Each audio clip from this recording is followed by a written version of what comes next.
Withdrawing money from your Expedia account to your bank account is a straightforward process.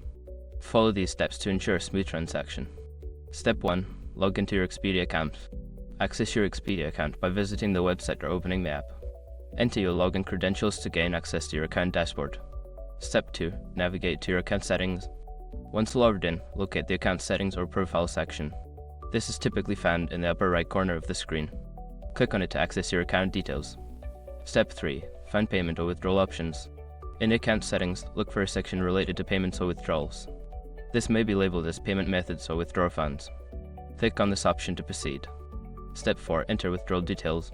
Follow the prompts to enter the amount you wish to withdraw and select your bank account as the destination for the funds. Ensure that your bank account information is accurate and up to date. Step 5. Confirm and submit the withdrawal. Review the details of your withdrawal requests, including the amount and bank account information. Once everything is correct, confirm the transaction and submit your request. You should receive a confirmation notification shortly. After completing these steps, your withdrawal request will be processed. Keep an eye on your bank account for the funds to arrive, which may take a few business days.